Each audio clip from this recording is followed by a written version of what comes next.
Hello my crafty friends, it's Beverleigh here over at Crafting Chaos, and I'm here with another video for you on how to create the reveal wheel card. And I'm also planning to do another part which will give you an alternative if you haven't got the science chemist stamps which I used on my card that I showed on Facebook. However, there is a workaround, and it's something that you might choose to try if you wish. So let's get started on the basics for the card. So we're going to need to bring on some basic shapes. So I'm going to bring on a square, a circle, and we want the scalloped circle. Okay, so that's what we're going to be needing for starters. Now what I'm going to do first of all is I'm just going to move the circle and that one off to the side and work on the square. I'm going to make a duplicate and make that off to the side, and then I'm going to resize this square to 4.5 inches wide by 5.5 inches high and say OK. So 5.5. Okay, so now I'm going to duplicate it and move it to the side. That will effectively become, if I fill it with, so we can find it later, give it some colour, that will effectively become our back piece for our card. So what I'm going to do now is I'm going to work on this piece. I'm going to zoom in a little using the zooming in tool, and I'm trying to use canvas this way so that I'm hoping you might be able to see more of what's going on at the top, because unfortunately I'm not sure why it doesn't always show on every device the file, edit, layout, display, window, help. But if I am saying use the file, edit, layer, display, window, if you see that where it says Brother Canvas Workspace at the top, that's where those menus are. So for example, when I say layer, I'm clicking on the layer one and that brings on all of the items related to layer. So what we're going to do next is we're going to cut a little opening for where we can actually wheel the wheel from, if you will. So I'm going to resize our circle down to 1 inch, and we want it 1 inch perfectly. And I'm just going to make a duplicate because we're going to need that again maybe later, so we'll just leave that to the side. So what I'm going to do now is I need to, sorry, not one, it needs to be 1.5, 1.25. The 1 inch one is actually for the mechanism later, so we've got that one there. So I'm just going to position it at about roughly 1 inch. It doesn't have to be exact, roughly 1 inch from the top and roughly in the middle, so it's a half circle. Then with the half circle on top, we're going to hold the shift key down and select the rectangle as well, and then we're going to go on the second icon down, which is properties, and we're going to hit subtract. So that's now created the front of our card like so. So if we just give it a small amount of colour, then we'll be able to find it easier later. So we'll make it pink. Okay, so the next thing we're going to do is I'm going to come back to that for the window later when I've decided what aperture I'm going to use. So what we've got here is the scalloped circle. Now this is what is going to form the wheel inside, and we need that to be 4.25 inches in diameter. So we're going on the properties and we're going to hit this edit button and we're going to resize it, maintaining the aspect ratio to 4.25 inches. Now those scallops are a little bit too wide, you're struggling to see them. So what I did is I made a duplicate by going layer and duplicate. Alternatively, you can right click and duplicate, whichever one suits you best. Then I'm going to select both of the scallop shapes, and in the edit menu, second one down, I'm going to center them vertically and horizontally like so. So now I've got one scallop shape on directly on top of the other, and all I'm going to do now is start to rotate using the arrow key over in the edit window under angle. So I'm aiming to get the scallop, and if we zoom in even more we get a better idea. We want to get the scallop so that they're exactly sort of halfway between each other, overlapping. And then when we think we've got that, we're going to select and we're going to weld. Okay, if it doesn't quite work out the way you planned, you can always rotate it slightly more or back, whichever way you wish. So we're just going to rotate until we're happy with the angle, and we're going to select and we're going to weld until you get sort of a shape that you're happy with. So I'm just going to repeat that. I'm going to line them up, align them centrally and vertically, and then I'm going to select the top one, and I'm just going to wheel it round, and we're going to, did we do that as subtract, and then weld.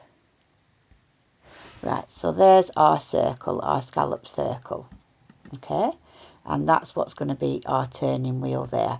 Now, if you prefer, you can use a different shape. You could try the more pointed one, which may give us, not that one, well, we could try that one. That might give us a more definite finger trace, so that's one way of doing the wheel. We'll try this way and we'll do the same dimension, 4.25, and then it gives you options. So again, we've got it to 4.25. I'm going to duplicate, line them up vertically and horizontally, and then we're going to rotate, not all of them, let it undo, so we get back to where we were. Oops. So we're going to just click on the top one and rotate the top one until it's in the middle. Then we're going to select the two and we're going to weld. Now, if you prefer that as your wheel, because it gives you more of a place to add your finger, that's absolutely fine. So that's how that would be looking when it's in the card.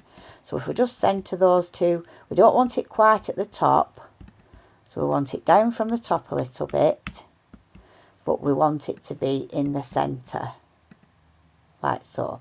So that's central now to the card. And if we just were to rotate that a little bit, you could set it until you've got the teeth, if you will, on, for want of a better expression, where you want them there. So we'll leave it at that.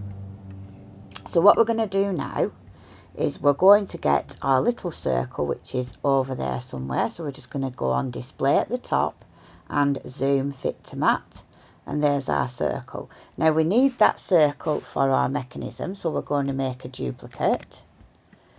Right click and duplicate, or layer and duplicate, and I'm going to just resize that as small as it will let me go, and then I'm going to select that and the big wheel, and we're going to first of all select the little one and make it a drawing file.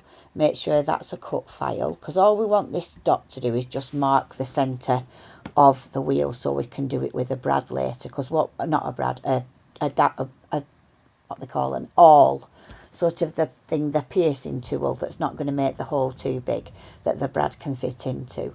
So we've made that a drawing file just to locate the centre, so it's going to be dead centre, and that's going to be the cut file. So if I select both now, we can line them up centrally and vertically, and then we can edit and we can, layer and group then.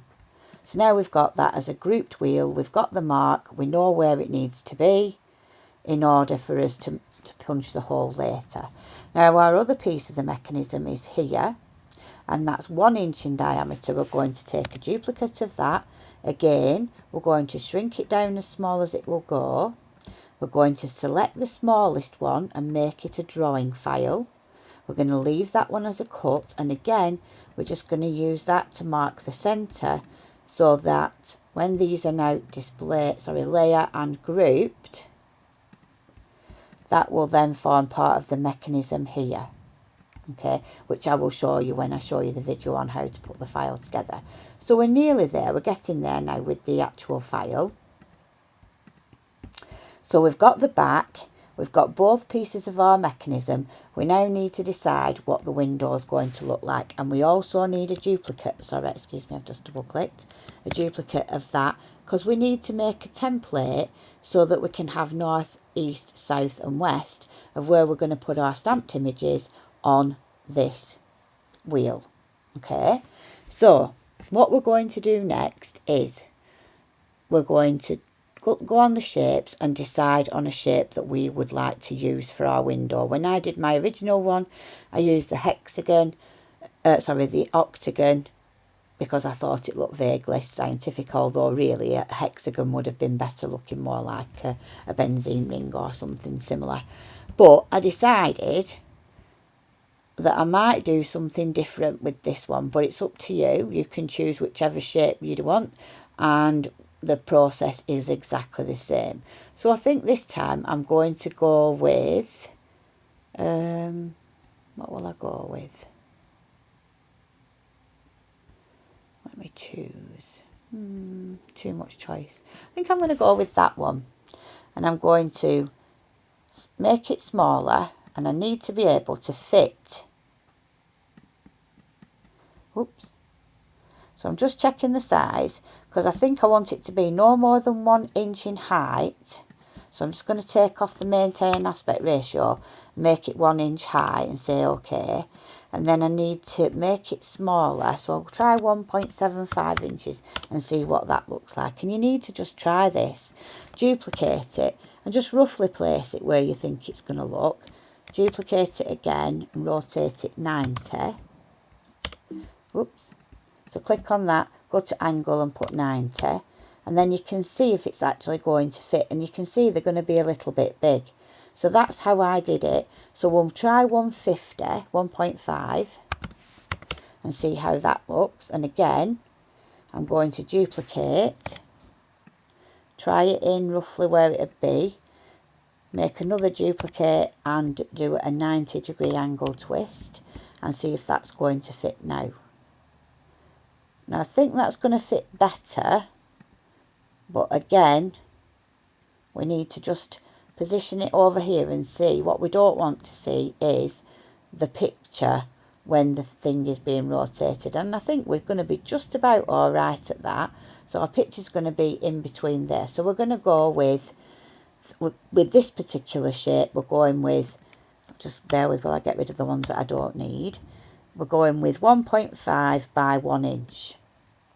Now all I did was I selected these two, and I selected all 3 shapes and lined them up centrally, and then I moved that one out of the way for a minute, and I made a duplicate of these 2. So duplicate, and then we'll need to rotate it by 180 like so, and then we're going to just group that one temporarily. We're not going to group it permanently, just temporarily, and we're going to group this one. So now when I place this one on top of that one, it should line up exactly. So we're just going to try that, and it does.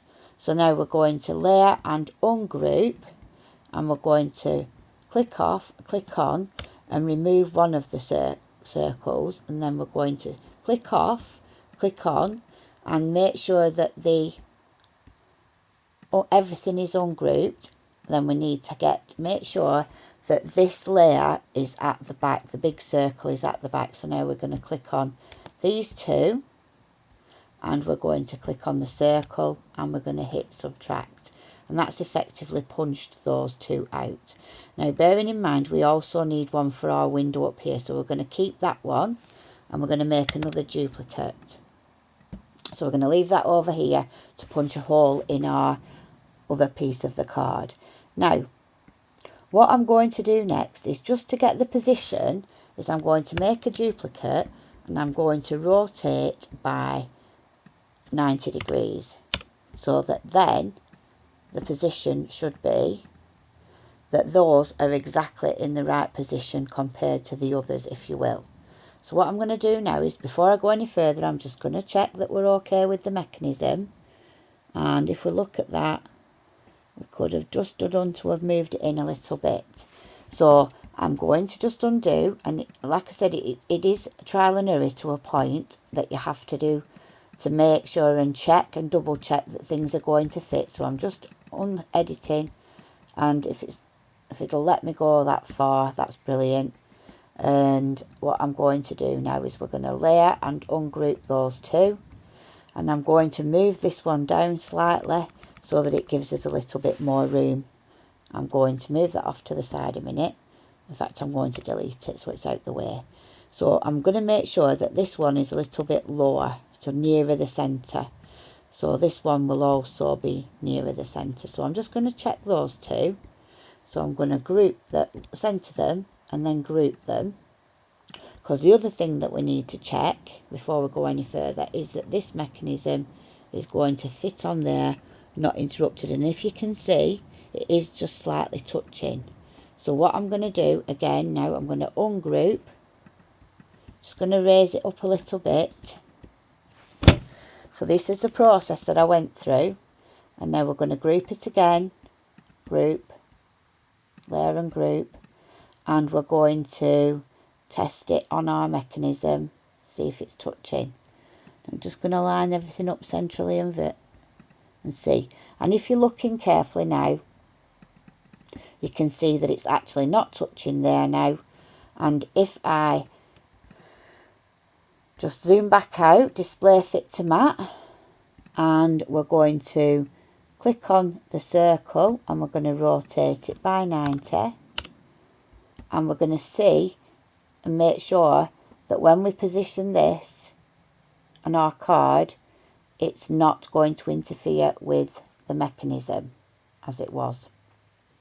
So we're going to click on that, line it up with this, line those two shapes up centrally, and we can see now that that's not going to interfere with either of them. So we're going to put it back to 0, and we're going to layer and ungroup. So then we're going to, we need to group them back up again actually, layer and group. We're going to make a duplicate and we're going to rotate it by 180, so it's upside down if you will. Oops. So rotate it by 180, and then we're going to line those two up centre, and we're going to click on the top one, layer and ungroup. So we just need to ungroup that one first, then click on the circle and delete it, then ungroup the other one underneath, ungroup. So now both of these are ungrouped and in exactly the same place, and they are also on top. So we're going to click all three shapes and we're going to subtract. So that's effectively punched the holes out, and we'll just put some colour in so you can see that. All we're actually doing here is making a template so we can see where we need to put our images. Okay, so next we need to save that one for punching into there, and we're going to, I'll just delete that one and make a duplicate of that one. So I've got two at the right dimension. So I'm going to duplicate this shape now. I'm just going to use this for position. I'm going to line them up centrally and vertically, and then I'm going to click on the top one, rotate it 90, and then we can see that these need to be in that position. So if we zoom in so we can see what we're doing, so just take that off, we'll just zoom in so we can see the position of them. Go on selection. Okay, so we're going to click, where's my shape gone? Edit undo. So I'm just going to edit undo and bring my shape back out because I think it's underneath. So we're going to raise it to the top, bring to the front, right click and bring it to the front, and we're just going to manoeuvre now with the arrow keys until it's right on top of where the shape underneath is guiding us where it needs to be, like so. And then do the same thing with this one.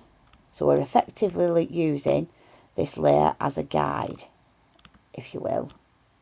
So now that we've done that, that's a little bit high, down a bit. So when you click off, you can see if you're right.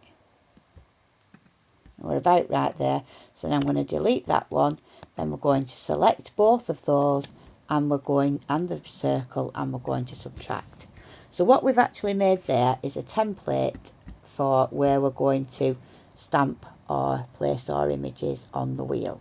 So that's the wheel. We'll use that, and we need to note that our image is going to fit in that window. So the only thing left to do next now is just punch this into position here, because we need to know that the windows line up. So we're going to, first of all,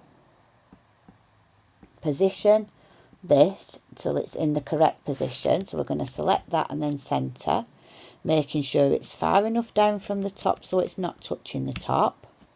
And then we're okay. What we do now is take this one, bring it down, make sure it's on top first. So we're going to arrange and bring to the front, and then we're just going to position it, so using the arrow keys again, so that it's covering up that pale pink,